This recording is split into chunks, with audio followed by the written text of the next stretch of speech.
Google just dropped an AI model that's faster than its more expensive ones, costs less than a cup of coffee to run a million times, and just launched today. And most people have no idea what that means for them. My name's Julian, and whether you're a business owner, a student, a developer, or someone who just heard the word AI for the first time, I promise you, by the end of this video, you're going to understand exactly what happened today, why it matters, and most importantly, what you need to do about it. Because what Google released this morning on March the 3rd, 2026 is not just another tech update. This is the AI price war going nuclear, and the people who understand what's happening right now are going to have a massive edge over the people who don't. So let me break it down for you. The model is called Gemini 3.1 Flash Lite.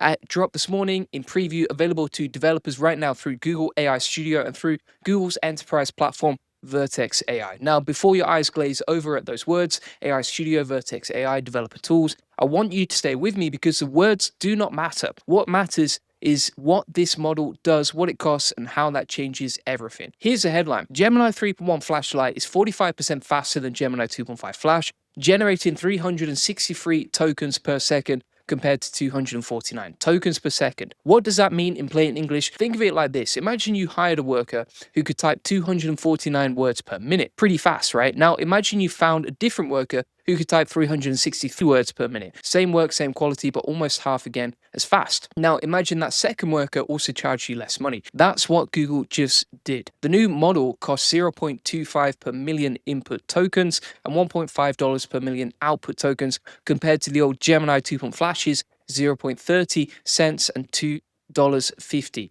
Let me say that again in plain terms. The new model, the faster one, is also the cheaper one. The old, slower model costs more money per use. The new, faster model costs less. That is not supposed to happen. When you buy a faster car, you usually pay more. When you hire a more advanced and experienced doctor, you pay more. When you get a bigger apartment, usually you would pay more. In every part of our lives, better costs more. Google just completely flipped that on its head. Now, you might be sitting there thinking, okay, cool, tech people care about this. Why should I care? I hear you. Let me give you a simple picture of what this actually means in the real world. Imagine you run a customer service team. You've got 20 people answering emails every day. Every email takes about 5 minutes. Your team handles maybe 2,000 emails a month. Now, imagine you could run an AI system that answered those same 2,000 emails faster, more consistently, in 100 different languages, around the clock, no sick days, no lunch breaks, no vacation requests. And imagine that the cost to do all of that, 2,000 responses, was now less than a single cup of coffee. That's not science fiction anymore. That's what's on the table right now today with what Google just launched. Google's 3.1 Flash Lite is built specifically for high volume workloads at scale,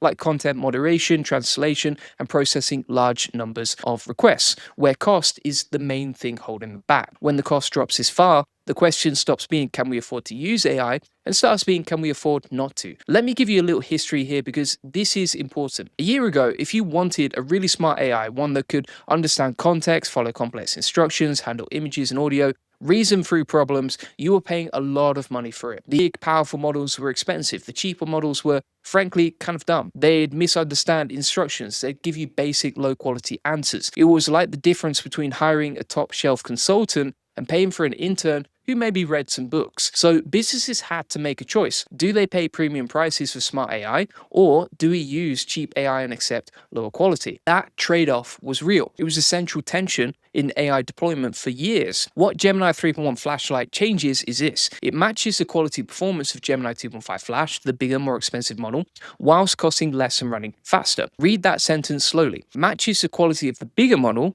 costs less, and runs faster. The trade-off is gone. The cheap model is now as good as the expensive one, and it runs faster. This is what Google CEO Sundar Pichai has been saying for years. He kept telling people AI is going to get faster and cheaper with every generation, and people kept nodding politely and not quite believing him. He was right, and if this trend continues, and there is reason to believe it will, then in 1 year from now, we'll look at today's models the same way we look back at the first iPhone. Impressive at the time, comically limited by current standards. Let me talk about something called thinking levels. And I know that sounds weird, like we're talking about a robot having feet. We're not, but here's what it means and why it's a big deal. Gemini 3.1 Flash Lite comes with adjustable thinking levels, minimal, low, medium, or high, which lets developers choose how much reasoning the model does for each task. Think about it like this. When you're grocery shopping, you don't sit down and make a spreadsheet comparing every brand of pasta. You just grab the one you usually get and move on. But when you're buying a house, you do sit down, you think carefully, you weigh weigh pros and cons. So you maybe even hire someone to help you think through it. You scale your thinking to most AI models couldn't do that before. They either always thought carefully, which made them slow and expensive, or they never did, which made them fast but dumb for complex tasks. Gemini 3.1 Flash now lets you dial that up or down depending on what you need. If you need a quick translation job, set it to low thinking, fast, cheap, done. If you need a complex reasoning task, maybe building a user interface or running simulation or following a complicated set of instructions, dial the thinking up, let it work through the problem carefully. With the same model price structure, you control the dial. This is genuinely new, and for businesses, the implications are enormous. Now, I want to be honest with you here. I always try to steel man the skeptics. I don't think it serves you to just be a cheerleader and tell you everything is perfect and you should be excited and buy something, right? So let me give you the honest version. Gemini 3.1 Flash Lite has a time to first token of 5.18 seconds. On the higher end compared to other models in a similar price tier, where the median is about 1.82 seconds. In plain English, it's answering a little slower than some competitors. That matters in certain situations. If you're building a real-time chat app where someone is sitting there watching a blinking cursor, that 5-second wait before anything happens on screen might feel sluggish. So it's not perfect. No model is. But here's the thing. Speed to first response is one metric. Output speed, how fast the model produces all the words of its answer once it starts, that's a different metric. And on output speed, Gemini 3.1 Flash Lite is among the fastest in its class. So if you're running batch job, if you're processing thousands of documents overnight, if you're building translation pipelines or content moderation systems that work asynchronously, this model is exceptional. It's a question of what you're building and whether the model's specific strengths fit your specific use case. That's a nuance most AI coverage doesn't bother to make. I'm making it now because you deserve the full picture. Let me tell you about some of the companies already using this kind of technology, because this isn't hypothetical anymore. It's not here's what AI could theoretically do someday. It's what companies are doing right now. HeyGen uses Gemini Flash Lite to translate videos into over 180 languages, letting them provide personalized global experiences for their users. Think about what that means. A company that creates AI avatar videos can now take any video and translate it, not just words, but the whole thing into 180 different languages, automatically at scale. The person on screen can appear to be speaking Portuguese or Swahili or Japanese without ever recording in those languages. That's not a party trick, that's a business transformation. Every creator, every educator, every business with global customers can now reach the entire world with their content in the native language of their audience. Docs Hounds turns product demo videos into full documentation by using Flash Lite to process long videos and extract thousands of screenshots, transforming footage into comprehensive training materials for AI agents much faster than traditional methods. Let me translate that for the non-developers in the room. You know how every software company has to write documentation like the instructions that tell you how to use a product? That used to require technical writers, hours of work, lots of back and forth. Now you record yourself using the software once. You feed it into an AI. The AI watches a video, it takes thousands of screenshots, and it writes the documentation automatically. What used to take a team of writers 2 weeks now takes an afternoon. And that's not AI replacing human creativity, that's AI doing the parts of human work that were never creative in the first place. The tedious, systematic, repetitive parts. Someone has to do this work. And that frees the humans up to do parts that actually require judgment and creativity and relationships and insight. At least that's the optimistic version. And I want to be honest, not everyone who gets freed up from the old task gets a new, better task. That's a real conversation we need to be having, and I'll come back to that later. Satellite is building a platform that processes satellite data in real time using Gemini Flash Lite. They actually reported a 45% reduction in latency for critical onboard diagnostics and a 30% decrease in power consumption compared to their previous models. I want to stop here for a second. Satellites. We're using cheap, fast AI models to process data from satellites in orbit. Think about that for a moment. A few years ago, if you wanted to process satellite data in real time, you needed massive, expensive computing infrastructure. You needed specialized engineers. You needed serious investment. Today, a relatively small company is doing it with a general purpose AI model that costs fractions of a cent to use. The access gap is closing at a rate that most people don't fully appreciate yet. The tools that used to be available only to big governments and billion-dollar corporations are now available to a founder working out of a coffee shop in Bangkok. I'm not exaggerating. I know people building real businesses right now with AI tools that would have been impossible, literally technically impossible 3 years ago. And the question is, are you one of these people or are you watching from the sidelines? Let me give you the competitive picture, because this launch doesn't happen in isolation. In Google's own benchmark documentation, they compared Gemini 3.1 Flash Lite against GPT-5 Mini, Claude 4.5 Haiku, and Grok 4.1 fast. These are the other budget AI models from OpenAI, Anthropic, and XAI. This is a war between the biggest tech companies on earth, and guess who they're fighting over? You. Google wants to be the AI you use. OpenAI wants to be the AI you use. Anthropic, the company behind Claude, guess what? They want you to be using their AI. Elon Musk's AI wants to be the AI you use. They are all competing for the same thing, to become the AI structure that the entire world runs on. And right now, that competition is making AI better, faster, and cheaper for everyone. The winners of this war, honestly, might be the regular people who just get to use progressively more powerful tools for less and less money. But there's a catch. The people who learn how to use these tools, really use them, not just dabble, are going to have a massive advantage over everyone who doesn't. The tools exist. The question is whether you know how to pick them up and build something with them. Let me give you some numbers that should wake you up. The Gemini 3.1 Flash Lite model scored 34 on the Artificial Analysis Intelligence Index, well above the median of 19 for other models in its price tier. In plain English, it's almost twice as smart as the average model that costs the same amount. When you go shopping for shoes and you find a pair that's twice as good at half the price, you would buy them. The same logic applies here. Flashlight scored 86.9% on GPQA Diamond, a benchmark that tests doctoral level science knowledge, and 76.8% on MMMU Pro, which tests multimodal understanding across different types of information. This is a budget model that can pass doctoral level science questions at nearly 87%. Now, let me put that in perspective. A few years ago, the world's most powerful AI models, the ones that cost hundreds of thousands of dollars to run, couldn't come close to 87% on a test like this. Today, the cheapest tier of models are doing it, and the price to run this model is $0.25 per million input tokens and $1.5 per million output tokens. 1 million tokens is roughly 750,000 words. For $1.50, the model will read and respond to 750,000 words worth of content with near doctoral level reasoning. A human expert who could do that would charge you $1,000 an hour. Probably more. I want to take a step back and talk about what's happening at a bigger level now, because the Gemini 3.1 Flash Lite launch is not the story. The story is a trend it represents. Think about where we were 2 years ago. 2 years ago, if you wanted a capable AI model, you were looking at GPT-4. That was the gold standard, and it was powerful, but it was expensive and slow by today's standards. A year ago, models were dramatically better, and today the cheapest models available to any developer with a credit card are outperforming the premium models of 2 years ago on every single metric that matters: speed, quality, cost, context window, which is how much information the model can hold in its memory at once. Gemini 3.1 Flash Lite has a 1 million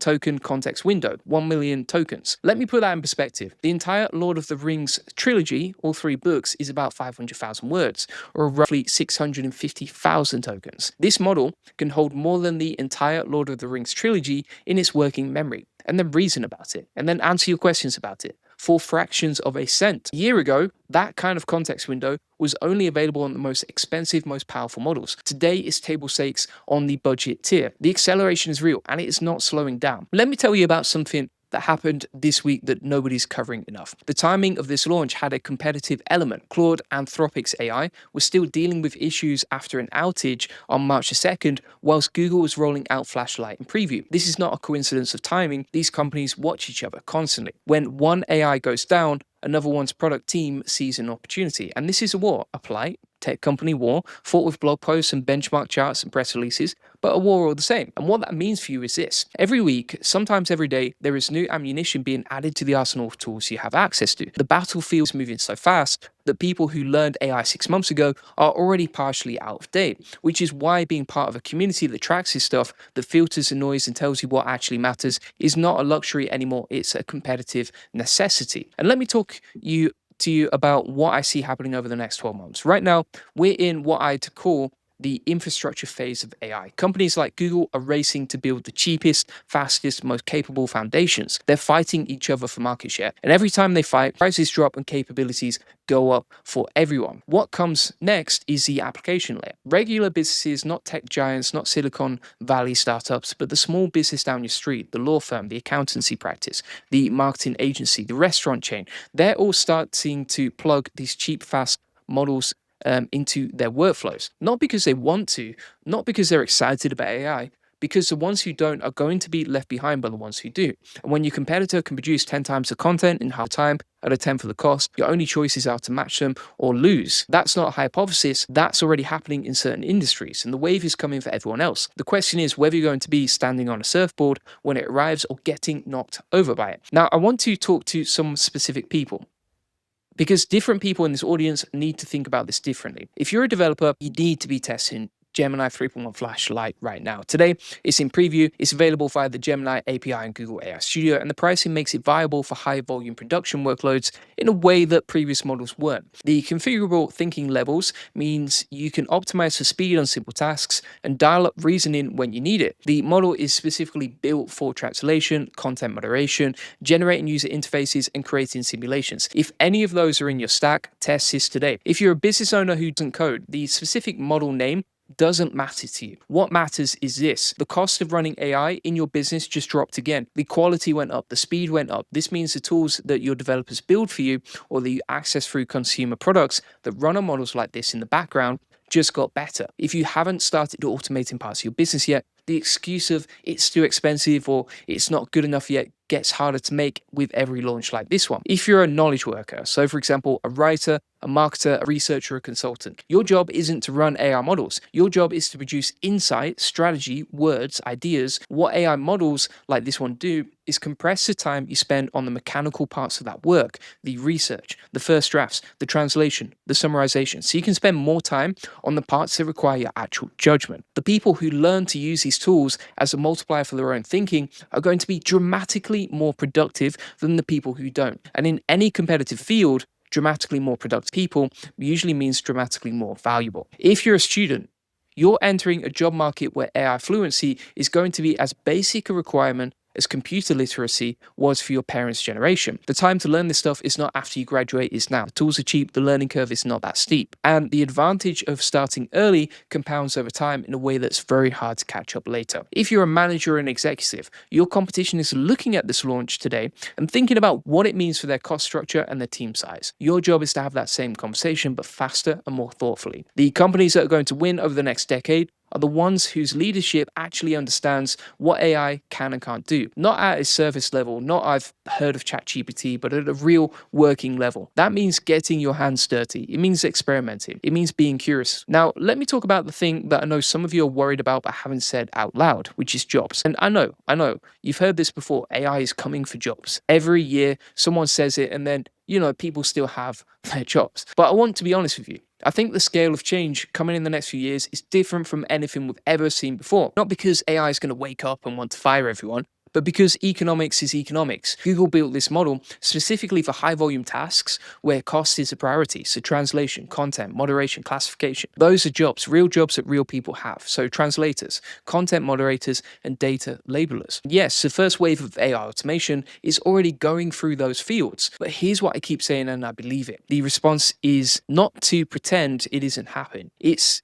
not to fight the tool. It's to be the person who can use the tool rather than the person who the tool replaces. The textile workers who learned to operate looms didn't all lose their jobs. The ones who adapted, who became machine operators, who moved up the value chain, they did fine. The ones who refused to engage, who hoped the change was just passing by, they didn't go so well. And we're at that same moment again, just a lot faster this time. And this is the part where I want to talk to you about what it actually takes to be the person who uses this tool. Because I talk to a lot of people who say, I know I need to learn AI, I just don't know where to start. And I get that, really I do. The space moves fast. There's 100 tools. Every week there's a new model. The jargon is confusing. And most of the content out there either assumes you're already a software engineer or talks to you like you're a 5-year-old who just learned what a computer is. There's no middle ground for the business person who's smart, capable, and just trying to understand what they need to know to stay competitive. And that's what we built the AI Profit Boarding for. The community for people who are serious about using AI in their businesses and their careers without needing to become a developer,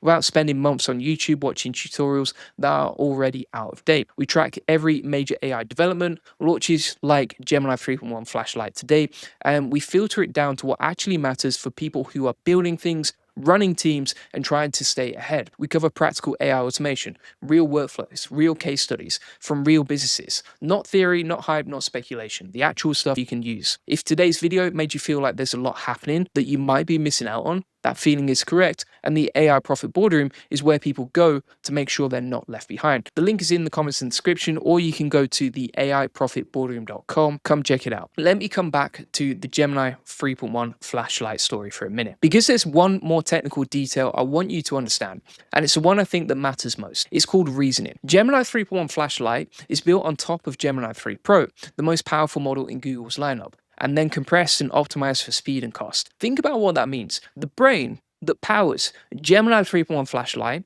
is fundamentally the same architecture as Google's most powerful AI. It's like the difference between a sports car and a commuter car built by the same engineering team. The commuter car isn't a luxury vehicle, but it shares the same fundamental engineering innovations, the same safety technology, the same fuel efficiency breakthroughs, just optimized for a different purpose. When Google gets better at building smart AI, that intelligence flows down to the cheaper models too, which means every time DeepMind, Google's AI research lab, makes a fundamental breakthrough in how AI reasons, how it understands images and audio, how it follows complex instructions, that gets built into the next generation of models at every tier. The cheap models of tomorrow will be smarter than the expensive models of today. We know this. We can already measure it. The curve is going up and to the right on every metric. Quality up, cost down, speed up. That trajectory doesn't stop unless something fundamentally breaks. And right now, nothing fundamental is breaking. Gemini 3.1 flashlight ships with configurable thinking levels in AI Studio and Vertex AI, giving developers direct control over how much reasoning the model applies to each task. Lean for bulk translation or content moderation, and higher reasoning for UI generation, simulations, or complex instructions. And I want to come back to this one more time because I think it represents something that doesn't get talked about. We've been trained to think about AI as one thing. You use it, you get an answer that's simple. But what's actually happening right now is that AI is becoming a spectrum. You have a choice about how hard it thinks, how much time it takes, how much it costs, and you are in control of that dial. That is a fundamentally different relationship with AI than what most people have experienced right up to now. It's not like ask ChatGPT a question and get an answer. It's basically design a system where AI's thinking is a resource that you allocate wisely, kind of like electricity or time. And the businesses that get good at managing that allocation are going to build things that are simultaneously faster, smarter, and cheaper than businesses that treat AI as a monolithic yes or no tool. Understanding that is genuinely valuable, and it's a kind of understanding that takes a little bit of time to build, but compounds enormously once you have it. So let's just stack up what happened, right? So it's not just about Gemini 3.1 flashlight. This week, the week before this, Claude had a major service outage that affected businesses around the world. That's a reminder that relying on a single AI provider is a risk. The businesses that know how to use multiple models, how to switch between them when one goes down, how to evaluate which model for which task, those businesses are more resilient. A few weeks before that, Gemini 3.1 Pro dropped, the big model, and before that, Google had already released Gemini 3 Flash. The cadence of releases is accelerating. It used to be a major model releases like every few months. Now it's closer to every few weeks, and this is not slowing down. The people who are trying to wait until things settle down before I learn about AI, I have bad news for you. Things are not going to settle down. This is the new normal, fast, constant improvement. New models every few weeks or every week, and the price is dropping constantly. The only sensible strategy is to build up this of staying current, not spending 10 hours a day on it, not becoming an AI researcher, just having a reliable system for knowing what matters and what doesn't for your specific situation, your job, and your business. So let me give you the practical takeaways. 3 things you can do right now today based on this launch. Number 1, if you have any kind of AI workflow in your business, any tool, any automation, any system that uses AI in the background, find out which model is running on. Ask your developer, look at the settings. You might be paying more for an expensive model when a cheaper, faster one would actually serve your needs just as well or better. This launch is a good excuse to audit what you're using and why. Number 2, if you've never actually used AI to automate something in your business, pick one repetitive task this week and find an AI tool to help with it. Not a hypothetical task, a real one, something that actually takes you time. Translation, summarization, drafting responses to a common type of email, writing product descriptions, processing receipts, one task this week, just to start building the muscle. And number 3, follow what's happening, not obsessively, but regularly, because the gap between people who are informed and people who aren't is widening every month. You don't need to be an AI researcher. You don't need to read every technical paper, but you do need someone in your corner who can translate the noise into signal. That's what this channel is for. Hit subscribe if you haven't. And if you want something deeper, a real community, real frameworks, real case studies from people using AI to run more efficient businesses right now, come check out the AI Profit Boardroom. Link is below, or go to the AIProfitBoardroom.com. Here's what I want you to leave you with. So every generation has a moment when the rules of the game change. Your grandparents had the internet, your parents had smartphones, and somewhere in there, people understand what was coming, got to ride the wave, and people who didn't got bowled over by it. We are in one of those moments right now, maybe the biggest one. The model that just dropped today, Gemini 3.1 Flash Lite, is faster and cheaper and smarter than models that were considered cutting edge just 1 year ago. And 12 months from now, today's cutting edge will look like yesterday's news. The acceleration is real, and the thing that separates the people who benefit from this moment from the people who get left behind from it is not intelligence, it's not technical skill, it's not even money, it's awareness and willingness to learn. So are you aware of what's happening? Well, you are today after listening to this. Are you willing to learn? That's up to you. But if you've watched this far, I have a feeling you're the kind of person who wants to know, who wants to stay ahead, who takes his stuff seriously, and good, because you should. The world is changing faster than most people realize. The people who are paying attention, who are building, understanding month by month, who are showing up consistently, they're going to look very, very smart in 5 years. Be one of those people, and I'll see you in the next one.